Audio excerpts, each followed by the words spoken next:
I started with Haskell in 1999. Almost half of my life was spent with Haskell. I just like to build. I like to be on the site as soon as they break ground, and I like to see the projects going up. And when I drive away at the end, I like to think that I did that. I helped do that.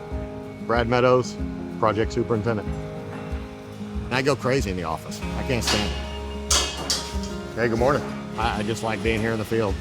That's the first thing we do. 15 years ago in another company I was in, they pulled me into the office to do project management, and I am just not an office guy. I'm very hands-on. Raul Mosquera, project superintendent. I did it for almost a year, and I came to the realization I can't do 9 to 5 in an office. Together. So they still need, 80 feet on that. I love the ability to come out here, coordinate, and problem solve with everyone out here. Obviously, I'm younger than a lot of them, but we work well together. Ty McGee, project superintendent. When I was younger, around 8 to 10, I was on job sites with my grandfather. He owned a general contracting company. He kind of helped raise me and nurture me, and without him, I definitely wouldn't have had the career or be the type of person I am today. These are the home runs all the way back to the panel. My dad actually pushed me into engineering because he was an engineer as well. He ended up starting out as a young engineer and worked his way up to head of construction, maintenance, and engineering. He's always been the one who's pushed me to do better, who's supported me, and just told me just to keep moving forward. Yeah, it's not coming from his stuff. My older brother, he's the one that got me back into construction. I was in the restaurant business. 04 hurricanes destroyed the restaurant I was in. He asked me to come work for him. That really got me into the path that I'm currently on. I went on a temporary job with him, and I ended up being there 7 years. I've learned everything in the field, mostly self-taught, so I got here by reading a lot.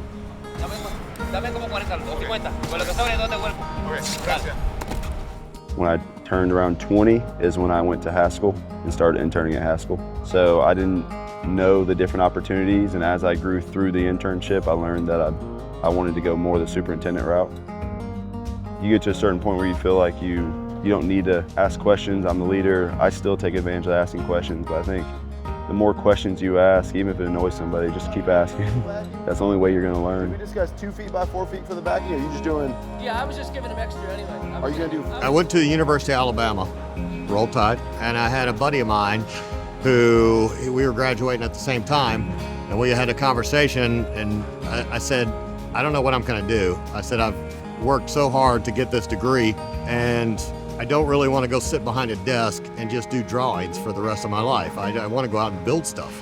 He said, there's this company in Jacksonville, and they do design build. And so you can either go into design, engineering, architects, whatever, or you can actually go out in the field as project management and build the projects. Sure enough, Haskell hired both of us. From then, I did a few jobs as an assistant and worked my way up to superintendent. My first project site with Haskell was at the Melbourne Airport terminal expansion. That started as a temporary assignment to cover some shifts that turned into me taking the project over. There was a lot of challenges to overcome on that project. I've learned that, if you follow the protocols, read spec, follow drawings, you can't go wrong. It's a lot of hard work, and I don't know if people realize just, how hard it is and, how dangerous it can be. And I've got the scars to, kind of prove that, and it's important for me that everyone goes home the way they came in. Safety is one of our biggest things we harp on. Every meeting we start with the subs, we hit on safety as the first thing. Haskell does a great job of pushing safety, making sure everybody understands the importance of safety, that everybody prioritizes safety. Every meeting we have with our clients, we start off those meetings with safety. It's a big deal to them just as much as it's a big deal to us.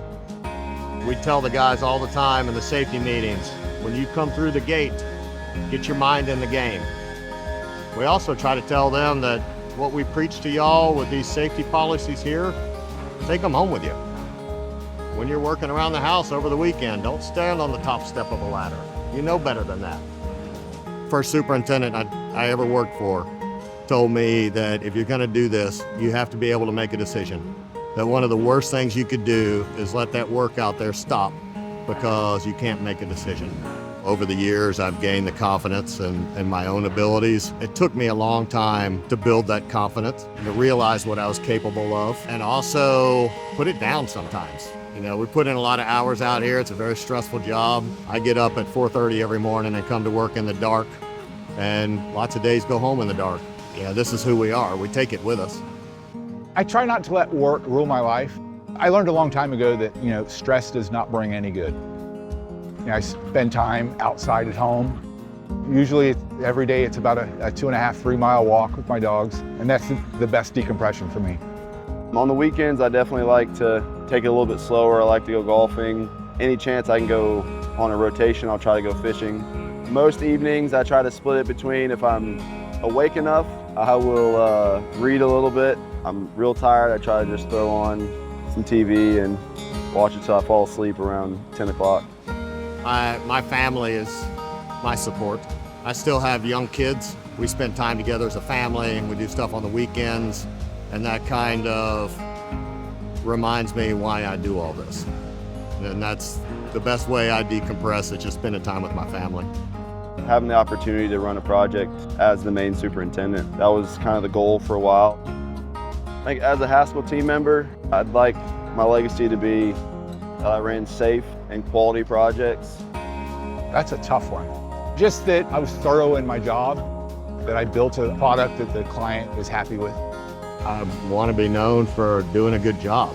I don't want anyone to ever say, yeah, Brad left that project and, whatever. I want them to say, I definitely work with Brad again.